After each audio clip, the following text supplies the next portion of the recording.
Mas o que a gente não pode esquecer é que esses princípios, eles vão se interligar, tá?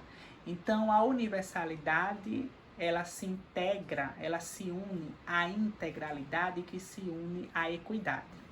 E lá no centro, ó, a gente tem o usuário, que ele precisa ter todas as suas queixas, todas as suas necessidades compreendidas dentro desses três princípios. Então não adianta eu ser apenas universal, não adianta eu ser apenas integral e não adianta eu ter apenas a equidade. Eu preciso que o meu usuário ele se encaixe ali no centro, nos três princípios, tá? Então agora a gente vai começar a conhecer um pouco sobre cada princípio. Falando sobre universalidade, né, o SUS ele é para todos, tá? Então todos os usuários eles vestem a mesma camisa do SUS, né?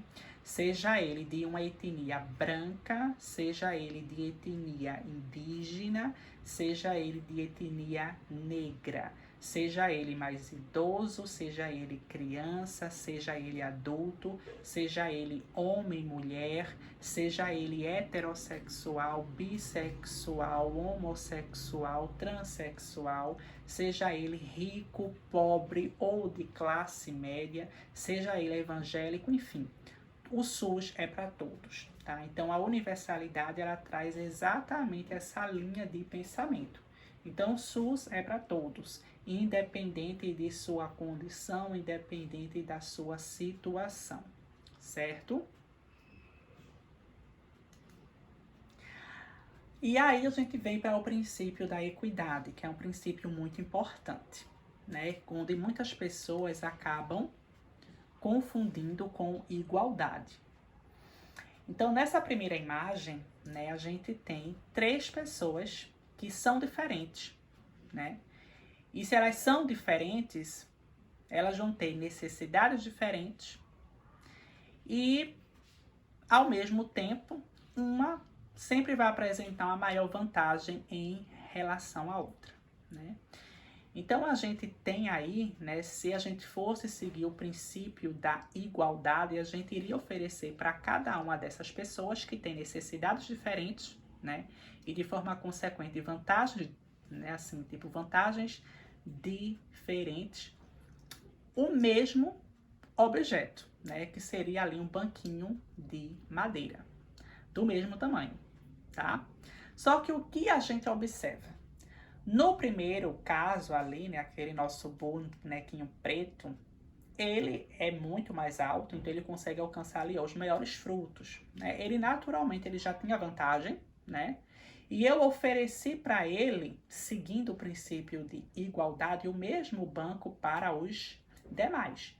Então ele acabou ali conseguindo alcançar, né, frutos maiores. O segundo bonequinho, ele é muito pequeno, né? O nosso bonequinho ali de azul. Então, seguindo o princípio da igualdade, eu ofereci para ele as mesmas chances, porém ele ainda não consegue alcançar nada, tá? E o terceiro bonequinho, né, nosso bonequinho ali de cor amarela, ele tem uma altura média e eu oferecendo para ele, né, o mesmo banquinho que os outros dois, ele conseguiu ali alcançar pequenos frutos.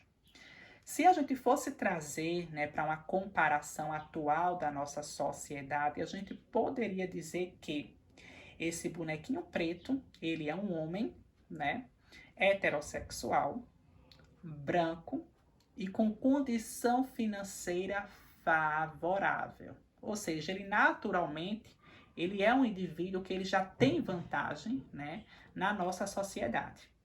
O segundo bonequinho ali azul, né, que é o menorzinho, a gente poderia colocar como indivíduo homossexual, certo? Negro e pobre. E o nosso terceiro indivíduo a gente poderia colocar como uma mulher heterossexual e pobre, tá? Então, esses são os princípios da igualdade. Então, a gente ofereceu chances iguais para todos, porém, observem que o homem heterossexual, né, branco e bem-sucedido, ele conseguiu ter muito mais privilégios do que os outros dois. Aí a gente fala sobre equidade. Então aqui é uma segunda linha de visão. A equidade, gente, é que vai promover a verdadeira igualdade. Então observe. Nesse outro exemplo, o homem branco, né, bem-sucedido, heterossexual, ele consegue de forma natural alcançar os frutos, né? Frutos pequenos. Então ele tem ali, ó, já um ótimo alcance. Porém, o meu segundo caso, né, que era um indivíduo homossexual, negro e pobre, ele sofria muito preconceito e muita discriminação. Então, eu tenho que dar um suporte maior para ele do que para esse homem, né, que é heterossexual, que é branco, que é rico. Então, eu aumento as chances, né, para que ele também consiga alcançar esses mesmos frutos. E o meu terceiro exemplo, né, que é a mulher heterossexual, pobre, né, ela também precisa de um suporte para ela ter, né, a mesma possibilidade de alcançar os frutos que o homem branco, heterossexual e rico. Então, o princípio da equidade, ele visa gerar a igualdade. Não é que eu vá gerar privilégios, mas eu vou favorecer, eu vou facilitar para que todos tenham assim as mesmas capacidades, para que todos atinjam os mesmos objetivos, para que todos cheguem ao mesmo lugar. O princípio da equidade, ele visa tratar de forma diferente necessidades que são diferentes, certo? E no SUS a gente precisa muito disso. Eu não posso tratar da mesma forma um indivíduo que necessita de uma cirurgia, né, mas que pode esperar para um caso de um risco iminente de morte, tá? Então a gente precisa tratar realmente de forma diferente, certo? Então esse princípio é muito importante. E por fim, a gente tem o princípio, né, da integralidade, da qual ela traz a seguinte linha de visão: eu não posso tratar apenas o meu indivíduo, né, de um modo assistencial. Eu preciso ter principalmente aí ações de promoção e de prevenção à saúde, tá? Como vacinação, como palestra, como orientação, e também, além do nível assistencial, preciso ter um nível de reabilitação, ok? Então, aí é a integralidade, eu conseguir fornecer para o meu indivíduo a atenção à saúde em todos os níveis. A gente agora vai estar falando um pouco sobre princípios organizativos. Então, o primeiro princípio, gente, é a descentralização.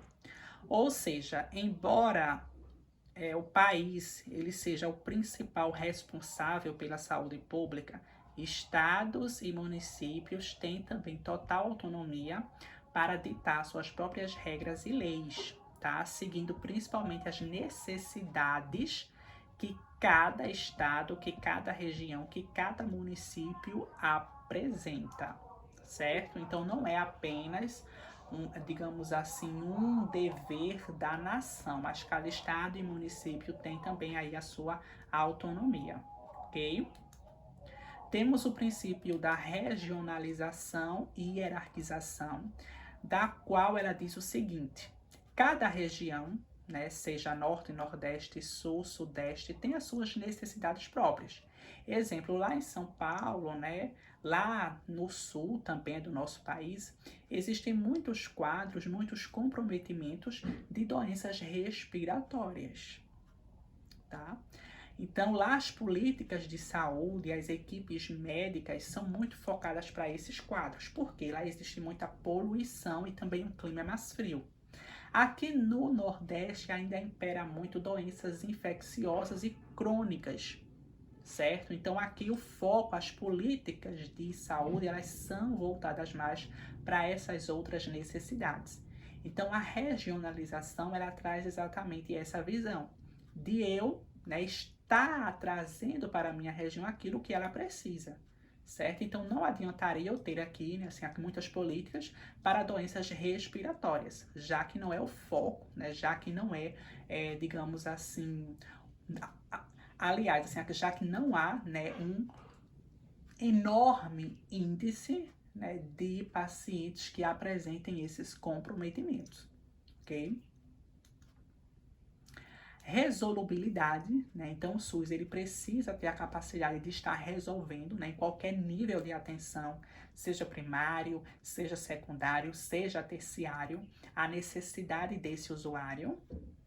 E também a gente tem um princípio de participação social, tá? Ou seja, para eu criar uma nova lei, para eu reorganizar o SUS, eu preciso que os usuários, certo, participem, que eles opinem, tá? Seja para modificar algo, seja para acrescentar algo, seja para excluir algo. Eu não posso extinguir a participação social.